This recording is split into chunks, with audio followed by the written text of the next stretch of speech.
lead me out of that, inshallah ta'ala.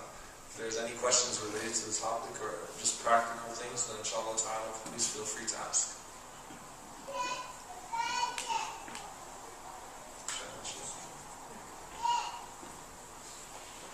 Okay. Yes? For the sake of my daughters, can you just give us some examples of things that you should do for your parents to help you to enter Jannah? And for good things that you should not do to stay away from. Well, Jannah is well, your parents are your gate to Jannah. So if that gate closes, then there will not be another gate that will open for you, unless they are commanding you to disobey Allah subhanahu wa ta'ala. So,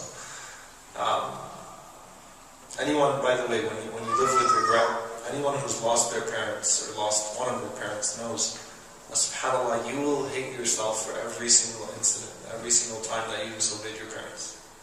Even if you're as far as your memory goes, so if you remember being 7 years old and shutting the door on the face of your mom, or talking back to her, or acting like you did not hear her, you would regret that.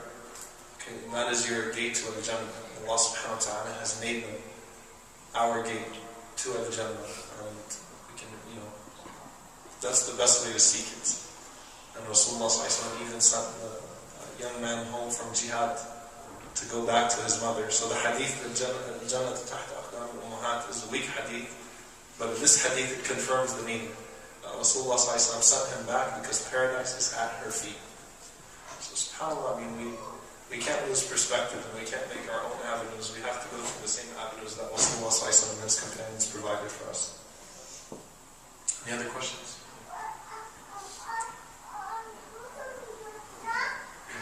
How can we enter Jannah Firdaus?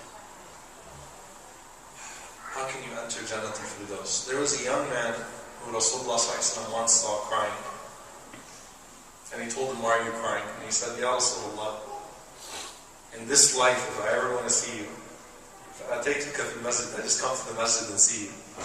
And I know how to come to you and I know how to enjoy your companionship. So I was afraid of a day because I remembered a day that I would die. And even if I go to Jannah, you're going to be in a much higher place than me. So I'm not going to be able to enjoy your companionship." So I started to cry. And Rasulullah said it very simple. It's plain and simple. سَتَكُونَ مَعَ مَنْ أَحْبَبْتَ. You will be with the one who you love. If you love Rasulullah enough, he will be your next door neighbor, inshallah ta'ala. If you love Abu Bakr enough, he will be your next door neighbor. Anas ibn Malik, he actually commented when he heard this. He said that I have nothing to worry about that. I love Muhammad sallallahu alaihi wasallam, I love Abu Bakr, and I love Omar. May Allah be pleased with them. Loving them, loving Rasulullah sallallahu alaihi wasallam. How do you love Rasulullah sallallahu alaihi wasallam? Following his sunnah. Not by celebrating his birthday, not by spinning around, not by visiting his grave, not by doing any of that. Following his sunnah. Saying sallallahu alaihi wasallam.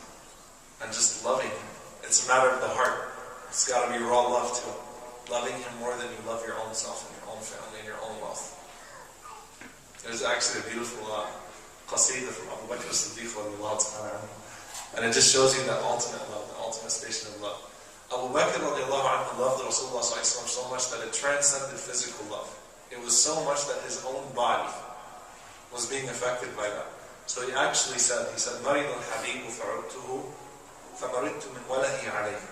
That my beloved one became sick, so I went and I visited him, so I became sick after seeing that he was sick.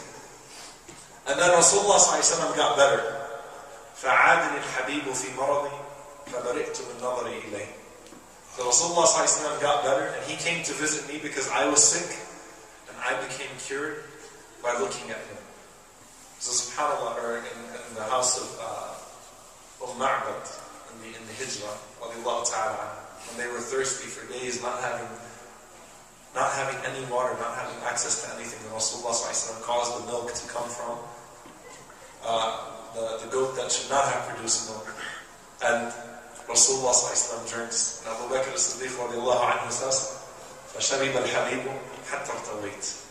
My beloved one drank until I became full.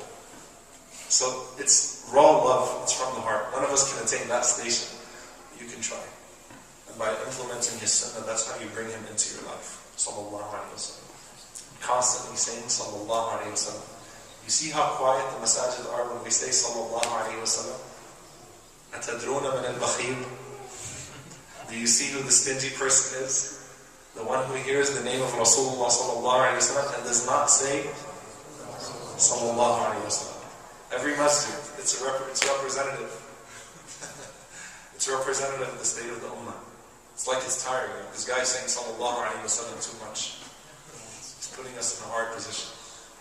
So that's Jannah al-Firdaus, inshallah. May Allah subhanahu wa ta'ala grant it to us all, inshallah. Any other questions, inshallah? Yeah. So in this state of like trying to stick to the status quo, how do you break yourself down? Status quo. Okay. Breaking yourself out of the status quo requires you to look around at the people around you and realize that Rasulullah said, "Fi kulli qarnin min ummati sabiqun." That in every single generation of my ummah there are sabiqun. There are people who are pioneers. There are people who are ahead of the pack, basically. Okay. So there's very easy ways. Status quo. The people who are around you are the people who are your age. Are they performing more than you, or are they performing less than you? Your parents, are they at a higher level than you, or are you at a higher level than them? Ascending above everyone who's around you. That's how you break the status quo. But not an artificial ascending, not just appearing to the people to be doing so. But actually looking at the people around you, the good role models, and trying to get past them. Trying to compete with them. When Allah subhanahu wa ta'ala says, أُولَٰئِكَ يُسَارِعُونَ فِي الْخَيْرَاتِ. They are the ones who rush to do good deeds. Aisha radiallahu anha, she asked Rasulullah sallallahu alayhi wa sallam, she said, so are those the people that commit sins and they're, because they commit bad deeds, they feel bad about it, so they want to come back? Rasulullah sallallahu alayhi wa sallam said, no. هُمُ الَّذِينَ يُصَلُّونَ وَيُصَدِّقُونَ وَيَصُومُونَ وَهُمْ يَخَافُونَ. They're the ones who pray, fast, give charity, but they're afraid that it's not being accepted from them. So what do? They do more and more and more and more. And they're rushing with each other, competing with each other to do those good deeds.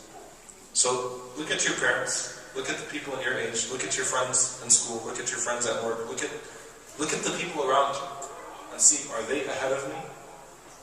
And if they are, that means I need to rush. I need to be amongst the sabiqun, because Jannah belongs to as-sabiqun.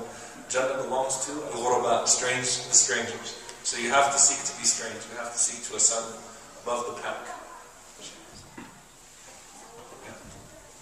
As a breaking your principle, how do you obtain class and make sure that is still stand?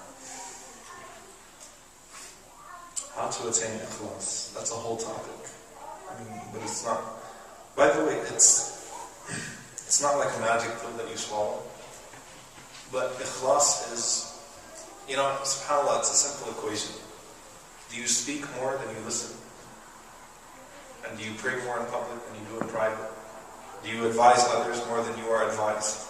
You see, you look at what you are doing in front of people and what you are receiving. Alright? So, for example, your salah in the masjid, is that the only time that you pray?